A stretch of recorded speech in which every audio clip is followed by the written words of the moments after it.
Lapas Solo menjadi tempat narapidana narkoba bertata. Rusuh di Lapas Kelas 2A Banda Aceh menjadi kasus yang terbaru. Apa yang sebenarnya terjadi di sana dan mengapa napi narkoba mendapatkan fasilitas yang lebih? Kita akan langsung bertanya kepada Setdijen Pemasyarakatan Kementerian Hukum dan HAM, Sri Puguh Budi Utami yang sudah bergabung bersama dengan saya langsung dari sambungan telepon. Selamat malam Bu Utami. Selamat malam. Bu Utami, Anda saat ini berada di Aceh untuk dapat menangani kasus ini. Lagi-lagi kita temukan fasilitas mewah diberikan kepada narapidana dan juga yang mencanangkan adalah narkoba lagi-lagi beredar dalam lapas. Apa evaluasi dari Kemenkumham?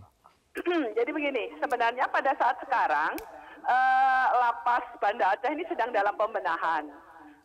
Kepalanya baru kami ganti. Kemudian sebenarnya sedang menyusul itu yang level bawahnya atas usulan dari Kadif dan Kakanwilnya ke Jakarta. Dalam penataan inilah terjadi kericuhan saat sekarang.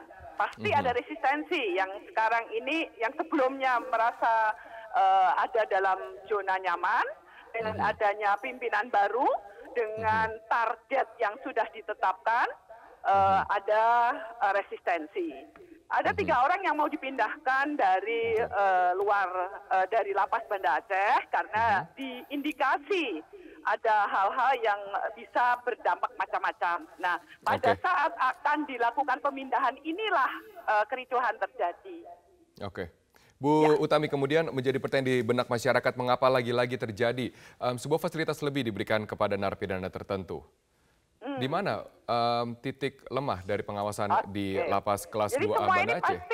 Ini pasti ada oknum yang terlibat dan benar ada 2 orang oknum pegawai yang mendukung kegiatan ini secara diam-diam.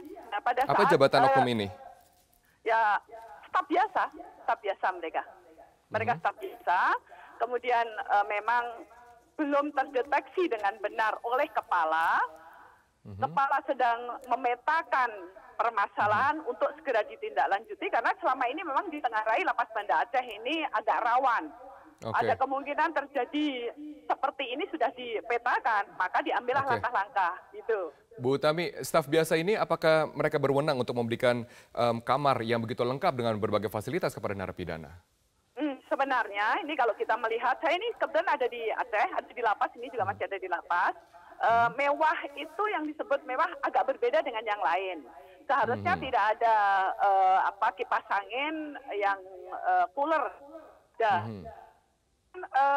Tempat tidurnya, matrasnya, ukurannya yang diberikan oleh kami misalnya hanya 5 cm, 70 cm, lah ini lebih dari itu. Nah maka sekarang ini benar-benar kita perbaiki, nanti akan ada pengiriman sarana prasarana yang membuat mereka tidak ada perbedaan. Jadi apapun akan kami kirim yang ukurannya sesuai dengan yang ditetapkan standar oleh Direktorat Jenderal Pemasyarakatan.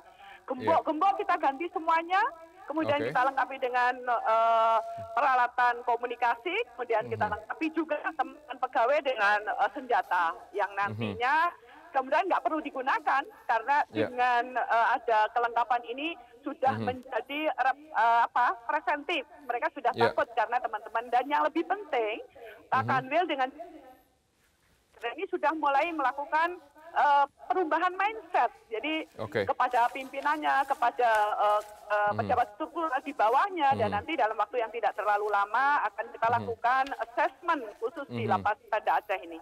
Oke, baik. Terima kasih Ibu Sri Puguh Budi Utami. Kami tunggu bagaimana revolusi kebijakan dan juga ada katakan revolusi mindset atau mental dapat terjadi sehingga kasus ini tidak terjadi lagi di kemudian hari. Terima kasih atas waktu Anda.